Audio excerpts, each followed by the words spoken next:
Today's guest is Louise Wilson, and Louise is a mystic, healer, entrepreneur, and business coach. So she wears a lot of hats, but she has over 30 years experience in consulting, finance, spirituality, and business, having launched her own retail store, retreat center, and coaching and healing practice. And I was fascinated to have this discussion with her because one of her specialties is interpreting dreams and using dreams to get in touch with your higher self. And I was so fascinated. I'm so fascinated with dreams and how we can start using our sleep time to get answers on questions we might have.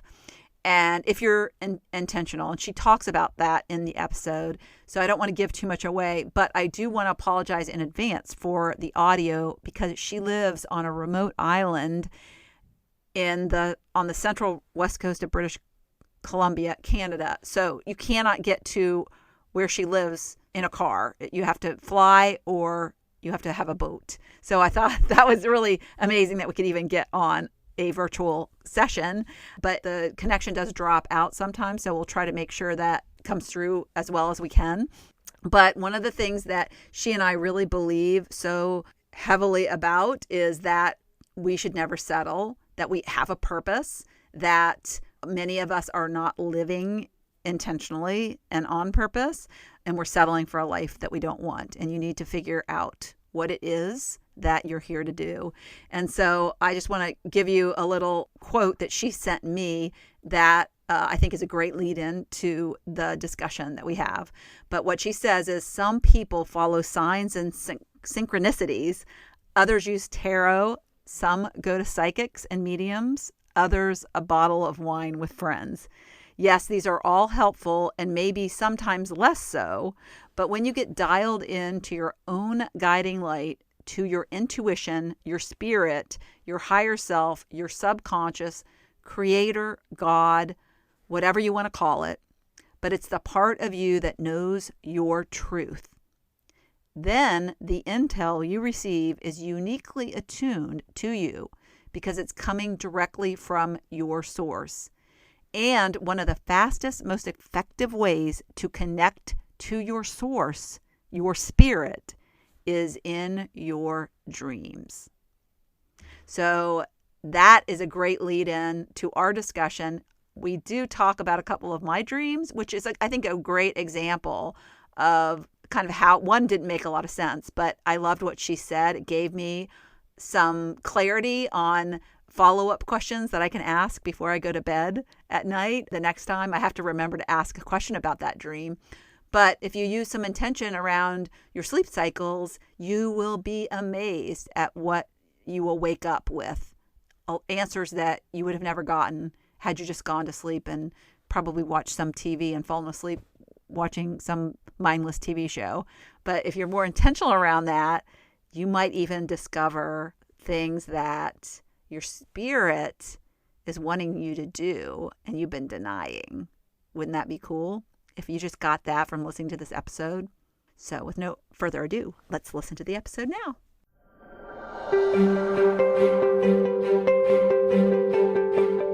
Hi, I'm Laurie Wright, also known as Not Your Average Grandma. I created this podcast as a place to go for midlife inspiration.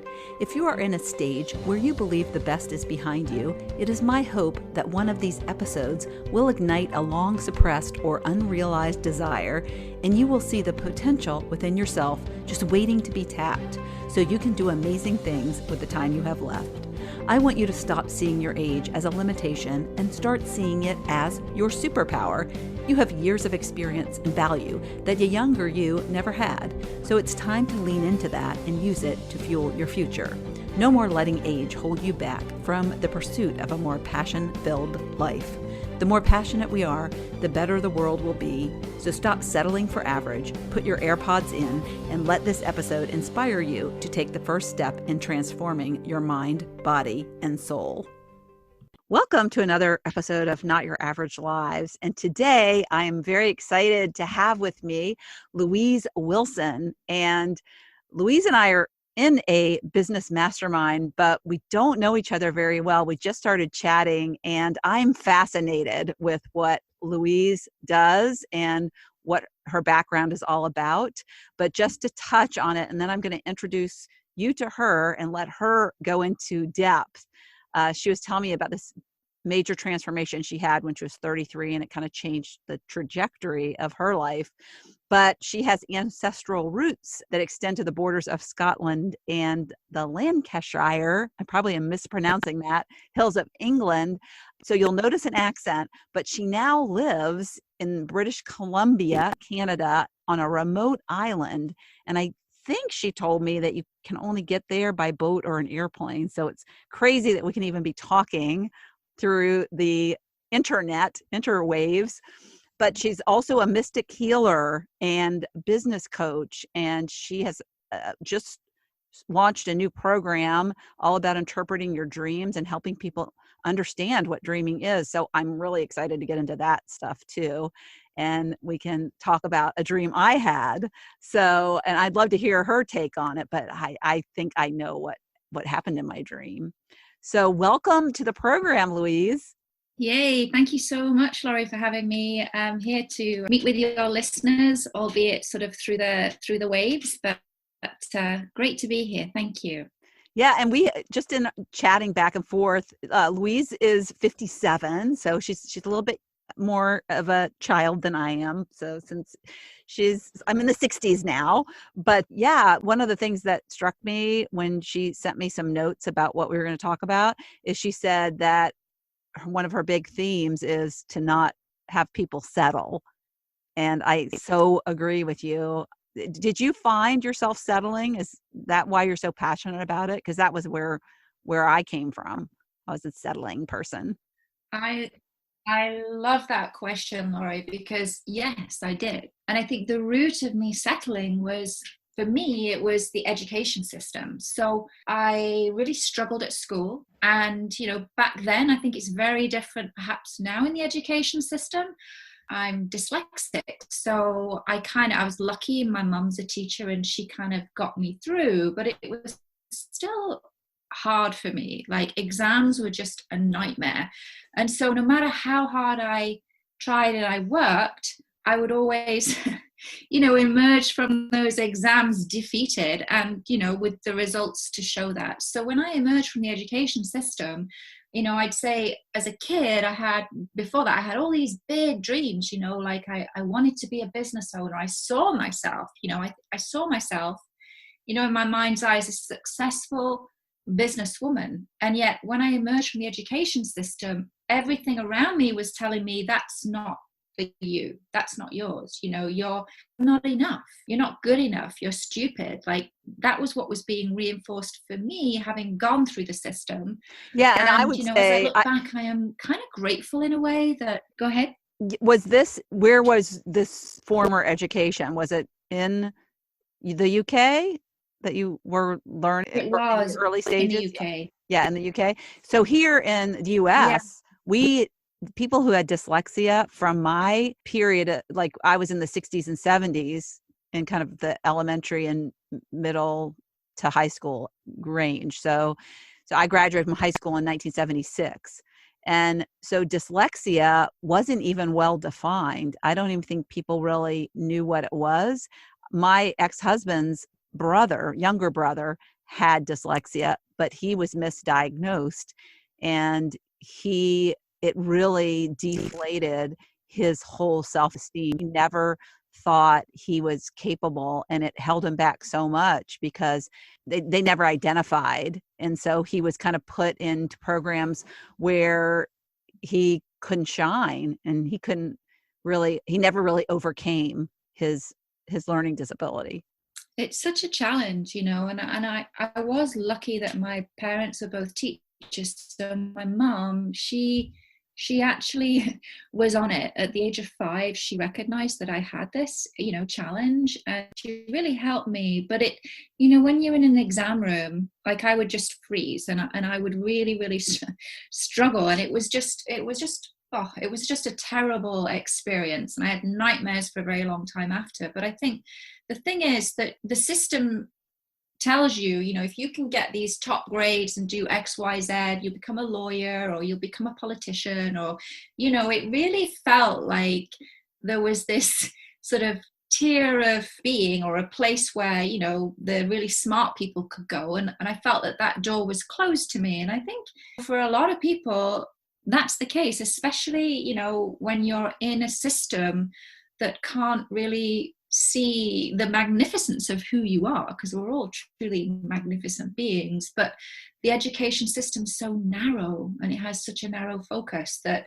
I was a square peg in a round hole, and I emerged with all these limiting beliefs about what was possible for me. And so I really gave up on my dreams, you know, in my early 20s, and it took me till my sort of 30s to realize that wasn't true. That's not the truth, and that I am capable of so much more, and I'm not willing to settle anymore. So that was kind of my journey. And So and the triggering was that major event.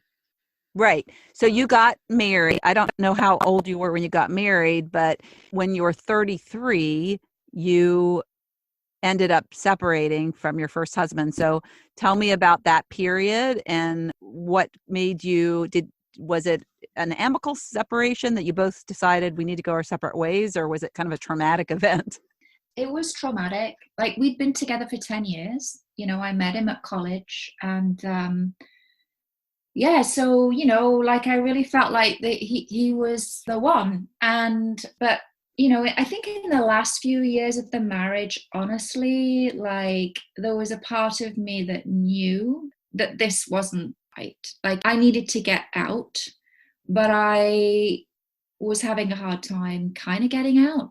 We lived in London, you know, we had our house, and you're in your 30s, you got your nice, we bought a house, you got all, you know, this circle of friends, and I left him a couple of times, but I always went back because we got on well. Like, it's not like there was, until I left, I didn't realize how much emotional abuse was happening. But I think moving to Amsterdam, I no longer had those networks. So I think it made it easier for me to leave in many ways, because I didn't feel like I was giving up my home, if you will, because we had renters in there. So, and I had, you know, like, he was desperately unhappy in the marriage, but he saw his unhappiness as being me. I was the problem. I didn't really see it that way. And so I thought, okay, I felt like he was on the verge of having an affair. And I'm like, okay, you do whatever you have to do to get back together. But within a week, you know, he had a bit of a fling with somebody. And I think at that point I realized, no, I can't go back. So it was very painful, actually, but it was the best thing that could have happened. And I think deep, deep in the core of my being, I knew that we weren't meant to be together and that I needed to leave, but I was given sort of like the push. I think moving to Amsterdam was what cracked the whole thing wide open. You know, so I think in terms of settling, you know, I think we all know, we have that sense, hey, like, inside of us, that when something's not quite right. Yeah, and I would love your perspective too, because, you know, what I've learned as I've learned more about, you know, the spiritual side of things and how our feelings are so tied to alignment with our purpose and what we're supposed to do. And I think about my first marriage too, and how it became so much work. And I look back now and I think things that require that much work, and I'm proud that we were able to keep it together till our kids were out of college. But my marriage now is so easy. And I think things that how you have to work so hard for like that, that's really not in alignment. Do you see that? Do you No. look at your marriage, and it seems to me like so much struggle there. And it's like, well, wait a minute, this isn't what I'm supposed to be doing, because it's not easy. It doesn't feel good. No, I totally right. And I think the hard thing is, you know, when you're in it and you've known somebody for so long and there is love there, it's very hard to kind of let go. And I think that perhaps is something that plays out because there's a lot of safety and security. You know this person, there's a lot of love there, you know the things that aren't really working, but you do kind of like accept it. And what's really interesting is that when I eventually found the courage to leave, and it was really hard to do, but in those sort of subsequent months, and my husband wanted me back, I still wasn't sure. It took me a long time to get absolutely crystal clear that no, this relationship is over. And in my mind's eye, I could see it was almost like a pathway. Like there was a life with my first husband. I could see it. It would be a good life, ups and downs, but not ideal. But there was this other life. And deep within me, I knew letting go of something that and I'm glad I kept going and that I didn't. What was it? What was it that made you feel so sure about there was this other life? It's kind of, I would put that down to that's that inner knowing, like it, and I wouldn't say that I was absolutely sure. And I think that's where we struggle, because when we're not fully, like, we want certainty and clarity. And I think back then I wasn't as tuned into my intuition, to what I like to call my spirit, my spiritual source.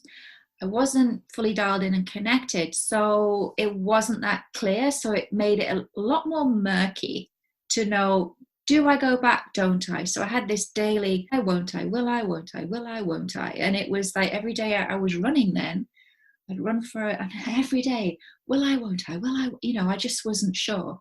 Whereas now, over the years, I've learned to find that sort of inner bridge within me. It took a long time, but I have access to that now. So it is much easier for me to have the certainty that I didn't have back then. And how I do that is through my dreams, especially. They're a real spirit. You can be very intentional. Like, we dream every night. Everybody dreams. Even if you don't remember your dreams, everybody dreams. And what's happening is that your conscious mind switches off, and your subconscious, I call it the spirit, other people call it subconscious, that's when that opens up. The spirit opens up, gets to play, and it's communicating with you because it can, because you're open and receptive. That conscious doing part of you is asleep. It's not kind of getting in the way of things. So your spirit has that opportunity to talk to you, but it's, are we listening? Are we actually paying attention to our dreams? Are we paying attention to what our spirit's saying? And in addition to that, loved ones that have passed, they too can come in, because again, our conscious, like, overthinking, over analytical, judgmental selves, we're not open to that. So if you have somebody that you love that has passed that appears in a dream, know that that is them just being present for you. They may have a message, maybe they're just there to say, I'm around you, I love you, I'm here, So I think having that connection helps with the clarity, for sure, when you're making decisions, especially. Yeah. So have you ever read the book Journey of Souls? Have you ever read that? I haven't. So it's, no. Yeah, my daughter gave it to me my oldest daughter for Christmas a couple of years ago. And it was one of the most fascinating reads I've ever read. And I think the author's Michael Newton is his last name. I'll have to look it up and check it, but I'll add it to the show notes. It is fascinating. He's a hypnotist. He's now dead. So he was older when he wrote it, and he had, many, many years in practice, but he had started to really study like what happens after you die and between lives. So of course he was a believer that you have many lives, and he started out doing regressions. So like people would come in and they'd have this like pain in their neck, and he would like put them under hypnotism or hypnotize them, and they would have like died by Indian shooting them with an arrow in the neck. That would come up like during the session. And so what started to happen is he started to hear stories of people, what happened after a life and before the next life. So in these gaps. And why I bring this up is because one of the things that I was like, OMG, is when you go to sleep, that is, so I was like, he was talking about how we connect with spirits, and the people that have been really significant in our lives, like our spouses and our parents and our kids and really, really close friends, those friends you meet and you feel like you've known each other forever.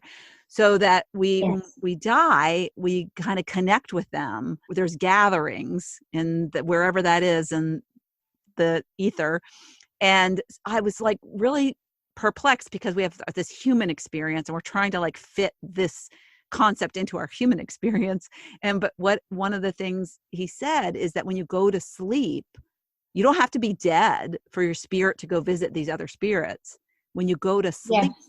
is a time for connecting and gathering. Your spirit can go anywhere, even when you're like daydreaming in the middle of the day. And so I was like, oh I my love goodness, I love now.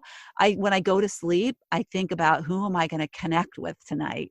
I love that you raised that, actually, Laurie. I really do, because it's so true. I mean, I also work in past lives. That's part of the work that I do, and I think that that's what happens. When we go to sleep, I really believe that our spiritual self sort of gets its opportunity to shine. And I know that, people talk about the conscious mind and the subconscious. And so conscious is like maybe 5% of our operating power. Subconscious is sort of 95%, probably even more than that, because there's so many things we do in an unconscious way, regulating our heart, blood pressure, all of those things. So I see it as the conscious mind, and I see it as our spirit. So conscious 5%, spirit 95%. So for me, when we can really get dialed in and connected to our spiritual self, to our source, to that 95%, then, we really open the doors to massive opportunity and infinite potential, and I love that the work that you do is about not settling, just going for more. And I believe that when we feel nudged and prompt, that there's something more for us, that's our spirit. That's that 95%, but way more. It's our infinite potential telling us, hey, you can do so much more. You were born to do more. You're meant for more. Go for it. And I think those are the prompts that we get, and we can work, very intentionally with our spirit in our dreams to kind of get dialed in to know, okay, well, what is it? What is the thing that I really want to do, in my life? Some people already know. Some people may feel a little bit, I don't know, but it's possible to figure it out. So, and I loved, that Yeah. you raised that, because it's so powerful. One of the things that I heard that I thought was really powerful, and it's so simple, is that if you thought it, it means it's possible. Just having the thought Yes. means that the reality there is a version of that reality that if you take the right steps and you follow your intuition. So what do you think prevents us from, some people say, well, I don't know how to do that. I don't have that capability. And what I've learned is we all do. There's just some people that are more opened up than others. And I fully believe that for me, it was just my busy life, this like kind of over workaholic type of head down, blinders on, which kind of kept me Yeah. closed. So what's your perception and theory? And probably you know a lot more than me with your experience. Well, no, I think you're totally right. Like, it's like, being open to it. I think for me, if I think about my journey to maybe even 25 years ago, just before even I went to Amsterdam and my spiritual journey began, I remember having this massage from this woman who was clearly a very gifted healer. I didn't really know about energy and all that kind of thing there. And I remember I was doing public speaking at the time, and I used to get, kind of nervous about it. And so I'd always book a massage the day before because she'd calm me down. I think she just worked with my energy centers. So I knew something was happening. And at the end of one massage, she said to me, you need to feed your spirit. I see this little bird, and it's like in this shell kind of thing. And honestly, Laurie, I thought it was funny. Like, feed my spirit. Oh yeah, I'll have a glass of wine or whatever. This was afterwards. I just didn't get it. I didn't know what she was saying. And I was so disconnected. But I think I needed to have this long, convoluted journey to get connected, to understand that it is actually very simple. Like you say, I think it's being mindful, taking the time, slowing down, because there is a bridge inside of every one of us that can absolutely get completely dialed in. Like it's like turning a light switch on and off. And I think why I'm so passionate about dreams is because we do it every night. And when we become intentional, we can learn so much more about who we are, but also, like start acting on those prompts. We get them, like we get those, like you say, if you've seen it, you can have it. So we have thoughts in our day to day, but we tend to dismiss them, I think. We tend to think, oh, I could never do. Even at the end of this podcast, if you, I would say to listeners, if you get a little thought to say, oh, I should make that phone call or do X, Y, Z, just do it and see what happens. Yeah, I love that. Just try out, oh, I should go a different way to work today, and just see what, see where it takes you. It nothing major may happen, something major could, who knows, like just start following those instincts a little bit more and seeing where they lead you, because it's kind of fun. Yeah, a book I just was reading recommends that you have a little journal by your bed, and that you, as soon as you remember a dream, to write it down. And so I started doing that. But what's so funny is a lot of times I'll wake up like around 4 or 5 in the morning. I think sometimes I dream close to that time, and then I wake up and I like go to the bathroom, because I can never go at night without going to the bathroom.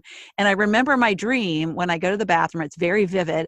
Then I go back to sleep for an hour or two, and then I wake up and I'm like, oh, I don't remember what my dream was. I know I dreamt, but I don't remember what it was. So having a journal right next to my bed where I can scribble on it, it then refreshes my memory the next day, and then I can like interpret it. And sometimes they don't make any sense. So you had said that we dream in metaphors. So like one dream I had recently, and I don't know what it meant, but my dad, who is passed, and I loved, my father was an amazing man and hilarious, and he loved pug dogs, and we always had pug dogs. And in my dream, I walked in, my mom and him were in bed. My mom and him loved each other. They were inseparable, glued at the hips. And he died suddenly of a brain hemorrhage. So he was like 1 minute fine, and the next minute he was gone. So, but I was older. He was 72. You think, oh, he lived a long life, but he was still very vital.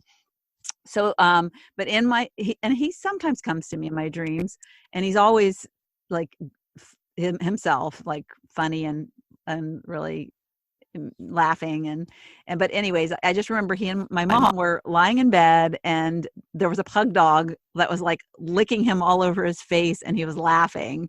And so I woke up, but it was just like, to me, I wrote it down, and I just remember it made me really happy, but I don't know what it meant. I have no clue what it meant, but it just made me really happy. So I don't know what that meant. Do you? Well, I think sometimes it's like, I think it's really good to kind of tap into, what that feeling that you felt the moment that you woke up. How did the dream make you feel? Because I think sometimes it is just tapping into that feeling. But you can also, like, I encourage when I'm working with my clients, I encourage them to go back into the dream, because I don't interpret it for my clients. It's like everybody's so unique, and that is the power of being able to know, what exactly that was about. So I would probably say to you, if you were to go back into the bedroom and you see yourself maybe standing at the doorway, I don't know if you can see, I don't know if you want to do this right now, but you could be standing at the doorway, and you could just ask your dad, Dad, why are you here? And just see what he says. Right, in your mind, you can say, hey, Dad, why are you and Mum here right now? Does anything come to mind when you do that? Right? Yeah, I love you that. Can just keep, and just ask him. Right? So you go back into the dream, and you can actually start to kind of communicate with the people that are in that dream, so what's going on? Like, why are you here? Are you here to show me something? And even, the like a pug dog, I mean, what would you say the dog, I mean, what's the pug symbolic of for you? Like, does it have Well, a just his meaning? Like pure when you see a love. pug, like how do you Yeah. feel? Yeah. He had just this unconditional love for these animals. And I have a new puppy, so I don't know if it was related to that at all. I had another dream, which I think is, I understood what this dream was because it was really a very accurate metaphor. And that was right before I first launched my online course program. It was almost 2 years ago. And of course, it was a scary thing endeavoring into this new, I hadn't even fully completed the program. I was going to look for people who wanted to be my beta students. And I had a dream that I was in a plane crash. And I know plane crashes are kind of a common dream, but in the plane crash, it was like the plane was smithereens and it was a field and everybody like burning and parts burning, and I stood up in the middle of the field unscathed and walked away from that plane wreck. And to me that was like, and it would happen right before I launched, and for me it was the most comforting feeling to know that I was going to be okay. Right? It was going to tell me that everything was going to be okay. That's so powerful. Absolutely. When you can that you woke with that sense. I mean, knowing that everything was going to be okay and that you would, that's amazing. And how did you feel? Did it shift anything for you in going into your launch? Like, did you feel that shift in yourself? Yes, it gave me more confidence. Like letting go of. Yeah. I felt more confidence. I felt, because I was being coached through that. And, being the perfectionist person, I would have always been like, okay, I have to create the whole course.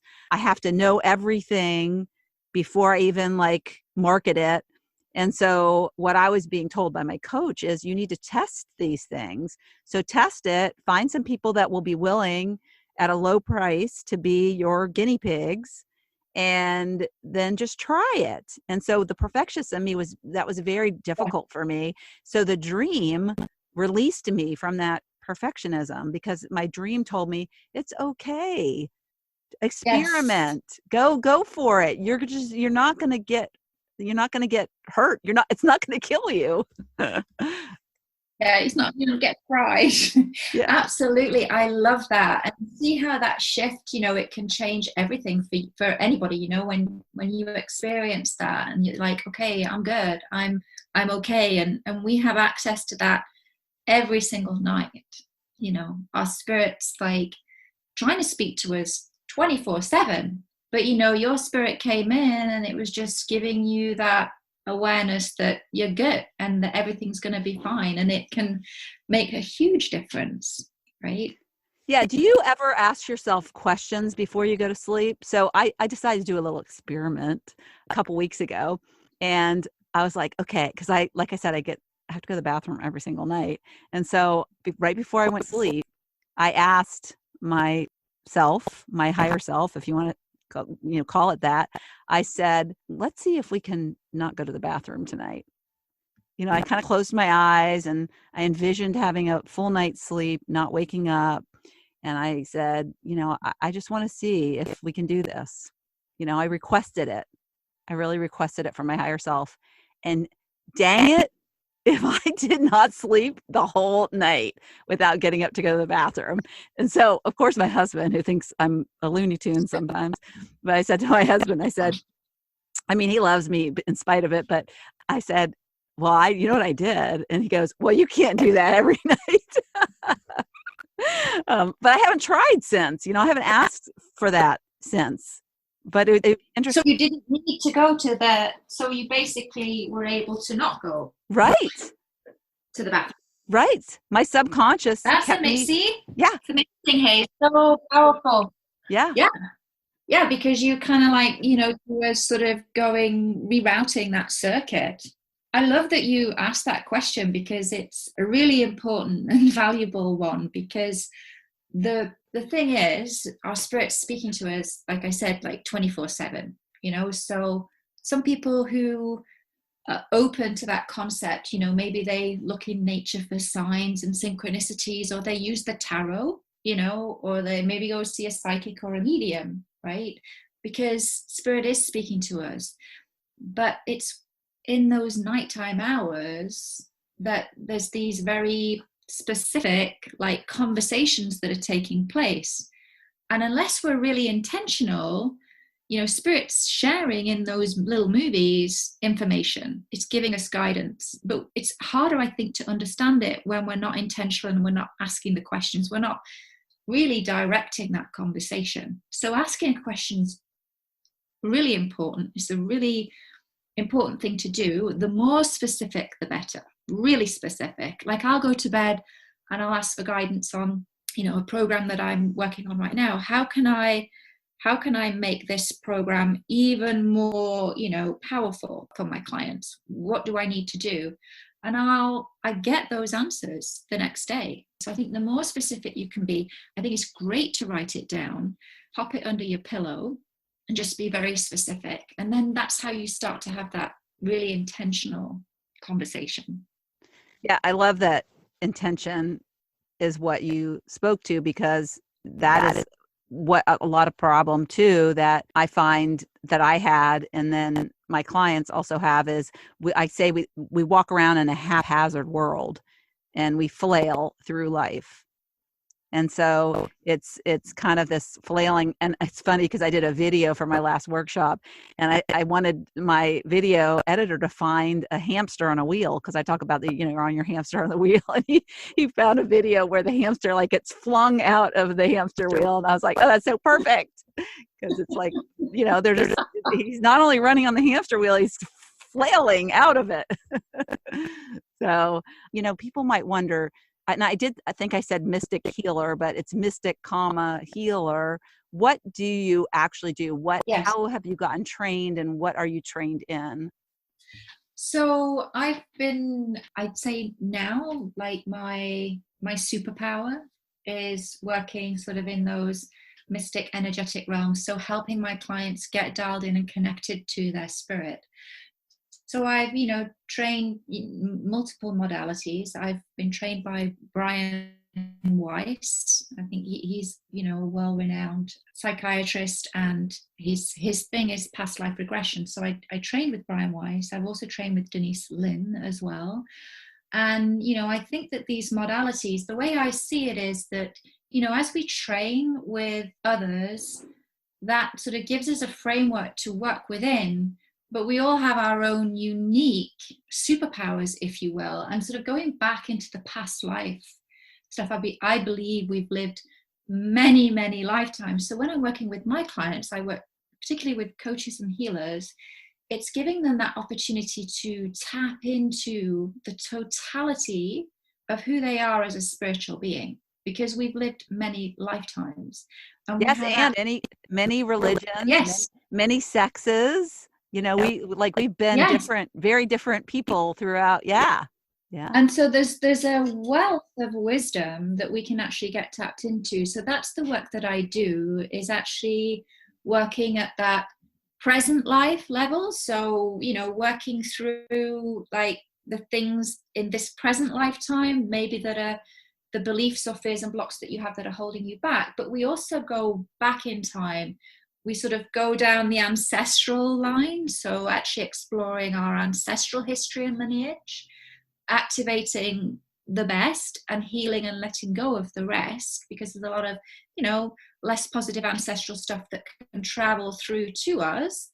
And then also, exploring our past life history. And again, looking for those lifetimes where, we learned things that we can actually bring forth into this lifetime, that we can sort of reactivate within us. Because, it's within our being. It travels with us from one lifetime to the next. And so it's being able to activate that and then heal the things that are, disempowering. And oftentimes, working with coaches and healers, what I've come to see is that visibility is a big one. They struggle to, be visible. And oftentimes it's rooted in a past life. You know, if you were a healer in a past life and you were, vilified for that, or heaven forbid, burnt at the stake, then in this lifetime, there's a part of you that's like, it's not safe, right? So Yeah. there's all this sort of subconscious stuff going on that can potentially hold you back.